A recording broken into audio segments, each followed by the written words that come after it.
Hi everyone, I hope you are doing well. So we are back, and honestly, I still don't know about that last one. You know, I don't know. Anyways, let's get into something else. We are going to talk about James Patterson Smith.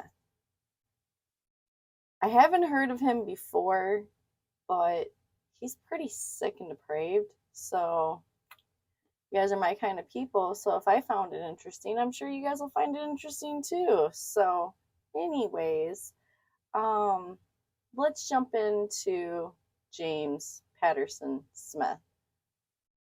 On an April afternoon in 1996, a man calmly walked into a Manchester police station in England to report that his girlfriend had accidentally drowned in his bathtub.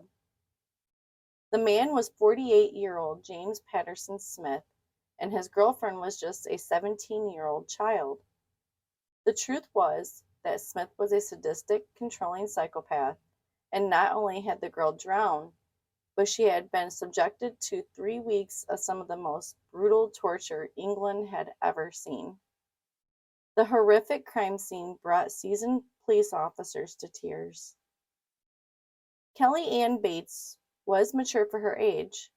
At age 14, when Kelly told her parents, Margaret and Tommy Bates, that she had a boyfriend, they thought nothing of it.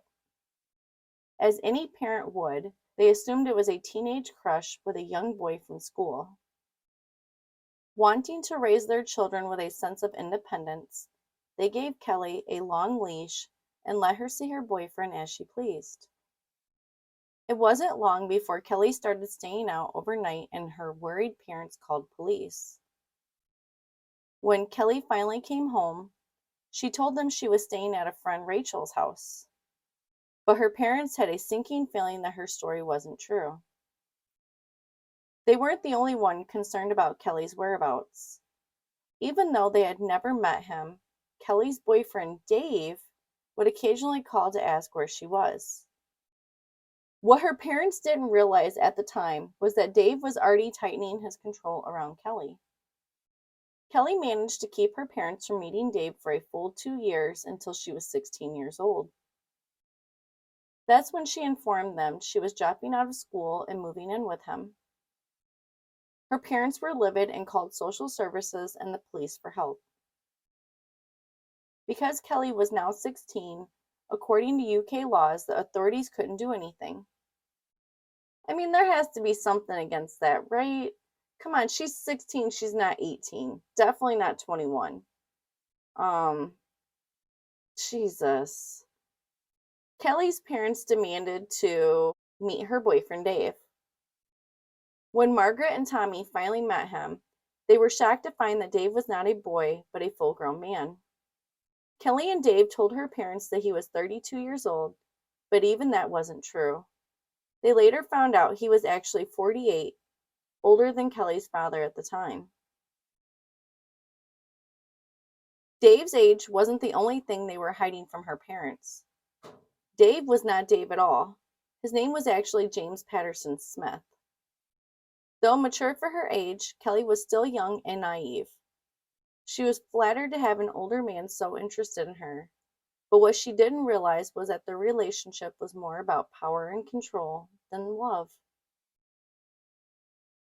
Smith controlled everything the young girl did from this point on. Kelly's demeanor slowly changed. She was no longer the bright, bubbly girl that her mother knew, and they gradually saw less and less of her. When she did show up at her parents' home, she seemed to be troubled and depressed, but refused to admit anything was wrong. Kelly would show up with bruises on her arms and face. Oh, that couldn't be my child. Because my child comes at home with bruises on her arms and her face, buddy, there's going to be a search party. And it's not going to end well. Not my daughter. Oh, hell no. I've been down that road. Went down that road many years ago. I will not let my daughter go down that road. When she showed up with the whole side of her face black from bruising, her parents' concerns reached a new level. Kelly lied to her mother and told her that she was jumped by a group of girls that beat her up. Each time she showed up with new injuries, her story would change. Her parents had no idea that Smith had a long history of violence towards young women. Margaret could clearly see this was abuse and went to the police, who told her to make an appointment with a doctor and get Kelly to go in for an exam so they could document the abuse. But again, Kelly was 16 and considered an adult, which is bullshit. Her mother was helpless. Unless Kelly went in of her own accord, there was nothing that could be done. Kelly's mother could see the violence was escalating when Kelly showed up with a horrible bite mark on her arm. Again, Kelly shrugged it off and said that she fell and caught her arm on a chain link fence. Not the same kind of marks. Just saying. My daughter's not going back nowhere. I don't care. Shush. Shush.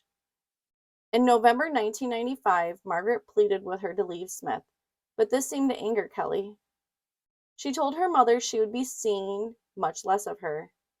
That was actually the last time Margaret saw Kelly alive.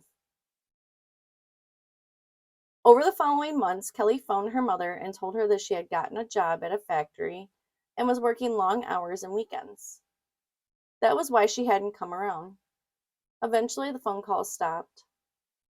In March 1996, Margaret got a Mother's Day card and a birthday card for her father, Tommy, both clearly not written in Kelly's handwriting. Smith was now in complete control and toying with them. On April 17, 1996, James Patterson Smith walked into the Gorton Police Department and reported that his girlfriend had drowned in his bathtub. Police arrived to a horrific bloodbath that was obviously much more than a drowning. 17-year-old Kelly Ann Bates had indeed drowned in the bathtub, but she had also been held prisoner for at least 3 weeks and suffered torture beyond imagination. The pathologist's report revealed 150 separate injuries, including having her eyes gouged out, stab wounds inside her eye sockets. What the fuck, dude? There's some sick shit out there, but come on, he gouged out her eyes and then stabbed her eye sockets. What the fuck? And the mutilation of her mouth, ears, nose, and genitalia. She was scalded with boiling water, burned with a hot iron, stabbed and cut with knives, forks, pruning shears, and scissors, and her knees had been kicked in. This is fucked up, guys. This is fucked up. This is abuse. I need a disclaimer on this video, which I didn't say in the beginning, but we need a disclaimer because this shit's sick. And I highly doubt we're done. Literally every room in the house had traces of Kelly's blood. Evidence revealed that she had been tied to a radiator by her hair, and her eyes were gouged out at least a week before her death. She had not received water for several days and had been starved, having lost about 45 pounds. Investigations revealed that there was a progressive pattern with Smith. They found that he had been married years before and divorced due to his violent behavior against his wife. After the divorce, he dated a 21-year-old who testified that he used her as a punching bag even while she was pregnant.